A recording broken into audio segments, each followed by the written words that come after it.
Video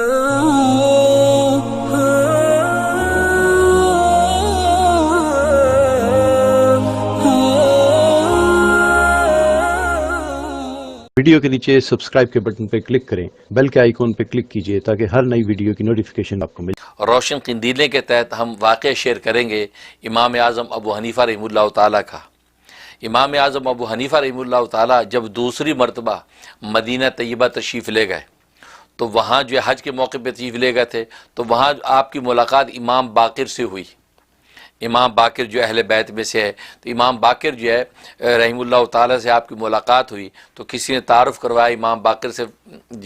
عرض کیا کہ یہ نعمان بن ثابت امام ابو حنیفہ ہیں اور یہ کوفہ سے تشریف لائے ہیں۔ تو امام باقر جب دیکھا فرمایا کہ اچھا تم وہی ہو نا جو قیاس اور رائے کی بنیاد پر میرے نانا کی حدیث کی مخالفت کرتے ہو۔ یہ بات کہی کیونکہ ظاہر ہے کہ امام اعظم ابو حنیفہ رحمۃ اللہ علیہ کے بارے میں دشمنوں حاسدوں نے پروپیگنڈے تو پھیلا رکھے تھے۔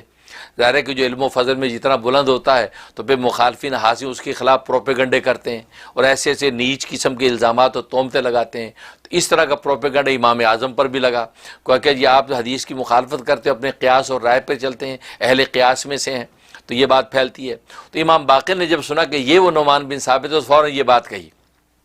تو امام اعظم ابو حنیفہ رحمۃ اللہ علیہ نے فرمایا کہ حضرت یہ آپ تشریف رکھیے، آپ سے میں بات کرتا ہوں۔ جو وہ کھڑے تھے آپ نے ان کو بٹھا دیا۔ تو راوی یہ کہتا ہے کہ اس میں بھی امام اعظم ابو حنیفہ رحمۃ اللہ علیہ نے بڑی جو ہے وہ سمجھداری سے کام لیا کہ حدیث میں آتا ہے جب غصے میں کوئی کھڑا ہو تو اس کو حیت بدل لینی چاہیے، بیٹھ جانا چاہیے، بیٹھا تو لیٹ جانا چاہیے۔ تو امام اعظم ابو حنیفہ رحمۃ اللہ علیہ نے آپ سے درخواست کر کے آپ تشریف رکھیے، میں آپ سے جو عرض کرتا ہوں، گزارش کرتا ہوں۔ تو یہ جو حیت تبدیل کروائی، اس میں بھی امام ابو حنیفہ رحمۃ اللہ علیہ کے ذہن میں یہ تھا کہ سنت یہ ہے کہ کھڑے کو بٹھا دیں تاکہ غصے کا لیول اس کا کم ہو جائے، جب کم ہوگا تو اب جو ہے وہ بات سنے گا تو بات سمجھ میں آئے گی۔ اس کے بعد امام اعظم ابو حنیفہ رحمۃ اللہ علیہ نے امام باقر رحمۃ اللہ علیہ سے پوچھا کہ حضرت آپ یہ فرمائیے کہ مرد ضعیف ہے یا عورت ضعیف ہے، کمزور مرد عورت میں سے کون ہے؟ اور فرمایا کہ عورت کمزور ہے۔ فرمایا کہ عورت اگر کمزور ہے تو جب میراث تقسیم ہوتی ہے تو کمزور کو زیادہ حصہ ملنا چاہیے اور قوی کو کم ملنا چاہیے، یعنی عورت کو 2 حصے ملنے چاہیے، مرد کو 1 حصہ ملنا چاہیے۔ لیکن جبکہ حدیث میں یہ آتا ہے، سنت یہی ہے، قرآن سنت شریعت سنت یہ ہے کہ مرد کو 2 حصے ملیں گے، عورت کو 1 حصہ ملے گا۔ تو اگر میں اپنے قیاس اور رائے کے مطابق فتویٰ دیتا تو میں یہ فتویٰ دیتا کہ عورت کو 2 حصے دیے جائیں کیونکہ کمزور ہے، اس کا لحاظ زیادہ رکھا جائے، اور مرد قوی ہے، طاقتور ہے، کما کے بڑھا لے گا پیسہ اپنا، لہٰذا اس کو 1 حصہ دیا جائے۔ لیکن میں نے اپنے قیاس اور رائے کو چھوڑا اور یہاں پر یہ سرکار دو عالم صلی اللہ علیہ وسلم کی دین اور شریعت کے مطابق فتویٰ دیا ہے کہ مرد کو 2 حصے ملیں گے، عورت کو 1 حصہ ملے گا۔ اس کے بعد امام اعظم ابو حنیفہ نے پوچھا، کہا کہ حضرت نماز افضل ہے یا روزہ افضل ہے؟ تو امام باقر نے فرمایا کہ نماز افضل ہے، کہ ظاہر کہ نماز جو ہے وہ بلا شرط ہر ایک کے اوپر فرض ہے، اور روزے کے لیے تو شرطیں ہیں کہ یہ کمزور بیمار کے اوپر فرض نہیں، فدیہ دے دے۔ تو کہا کہ نماز افضل ہے۔ فرمایا نماز افضل ہے تو پھر جب عورت پر ایام آتے ہیں تو ایام کی صورت میں وہ نماز بھی اس کی موقوف ہو جاتی ہے، روزہ بھی موقوف ہو جاتا ہے، لیکن جب قضا کرنے لگتی ہے تو روزے کی قضا کرتی ہے، نماز کی قضا نہیں کرتی۔ حالانکہ جو افضل عبادت، اہم عبادت تھی، اس کی قضا ہونی چاہیے تھی، جو مفضول عبادت تھی نماز کے مقابلے میں غیر اہم تھی تو اس کی جو ہے قضا نہیں ہونی چاہیے تھی۔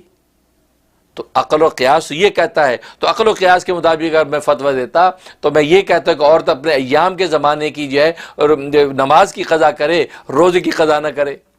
لیکن میں اپنے عقل قیاس کو چھوڑا، سرکار دو عالم صلی اللہ علیہ وسلم کی جو ہے وہ شریعت جو کہتی تھی وہ یہی تھی کہ عورت جو ہے وہ اپنی جو ہے وہ روزے کی قضا کرے گی، نماز کی قضا نہیں کرے گی، لہذا میں نے اس کے مطابق فتویٰ دیا۔ تو میں کیسے ہو سکتا کہ میں رسول اللہ صلی اللہ علیہ وسلم کی حدیث کی مخالفت کروں، جبکہ اسی حدیث سے ہی میں خوشہ چینی کر کے جو وہ مسائل کا استنباط کر کے امت کے سامنے پیش کرتا ہوں۔ جب یہ بات کہی تو امام باقر خوشی سے ان کا چہرہ تمتما گیا اور آگے بڑھ کے امام اعظم ابو حنیفہ کا ماتھا چوم لیا، بڑے خوش ہوئے، کہا کہ اس کا مطلب ہے کہ کسی نے ہمیں غلط اطلاع پہنچائی، غلط پروپیگنڈا ہوا ہے تمہارے خلاف، تم تو عین سنت حدیث کے مطابق کرتے ہو اور عقل و فہم کے ساتھ اس پر عمل کرتے ہو۔ تو لکھا ہے کہ اس کے بعد امام اعظم ابو حنیفہ رحمۃ اللہ علیہ ایک طویل عرصے تک امام باقر رحمۃ اللہ علیہ کی خدمت میں رہے اور ان سے کسب علم کیا، یہاں تک امام باقر کے صاحبزادے امام جعفر صادق رحمۃ اللہ علیہ، یہ بھی اہل بیت میں سے ہیں، ان کے صاحبزادے ہیں، ان کی خدمت میں بھی رہے، ان سے بھی بڑا کسب علم انہوں نے کیا۔ اسی لیے لکھا ہے کہ امام اعظم ابو حنیفہ رحمۃ اللہ علیہ کا بہت سا علمی ذخیرہ جو ہے وہ امام باقر اور امام جعفر صادق کے علوم و معرفت سے ملا ہے۔ اور ظاہر ہے کہ یہ تو رسول اللہ کے گھر کے لوگ ہیں، اہل بیت ہیں، تو انہیں جو ملا وہ تو رسول اللہ کے گھر سے ملا۔ تو گھر کا جو وہ علمی میراث جو ہے رسول اللہ صلی اللہ علیہ وسلم کا جو تھا وہ امام اعظم ابو حنیفہ کو امام باقر اور امام صادق جو ہے رحمۃ اللہ علیہ کے ذریعے سے مل رہا ہے۔ تبھی تو اللہ تبارک و تعالیٰ نے آپ کو امام اعظم ابو حنیفہ بنایا ہے، امام اعظم بنایا، کیونکہ ظاہر ہے کہ آپ کی ذہانت و فطانت اور آپ کے جو ہے دین کے اوپر تثبت، اس کی کوئی مثال نہیں تھی۔ اللہ سے دعا ہے کہ اللہ تبارک و تعالیٰ امام اعظم ابو حنیفہ رحمۃ اللہ علیہ کے درجات بلند فرمائے، اور ان کے خلاف حسد کرنے والے، جیلسی کرنے والے، ان کے خلاف پروپیگنڈے کرنے والے آج کی دنیا کے اندر بھی ایسے طبقے موجود ملیں گے، آج بھی ایسی زبانیں ہیں جو ان کے اوپر جو تہمت درازیاں کرتی ہیں۔ اللہ تبارک و تعالیٰ ان کی قسمت بھی ہدایت ہے تو اللہ ان کو ہدایت دے دے، اگر ایسے حاسدین کی قسمت ہدایت نہیں ہے تو اللہ تبارک و تعالیٰ ان کو رسوا کرے، ان کو جو ہے رسوا کرے، اور جو ہے ان کو جو ہے ان کے جو ہے کیے کا پورا بدلہ دے، اور امام اعظم ابو حنیفہ کے درجات کو مزید بلند فرمائے۔ آمین یا رب العالمین۔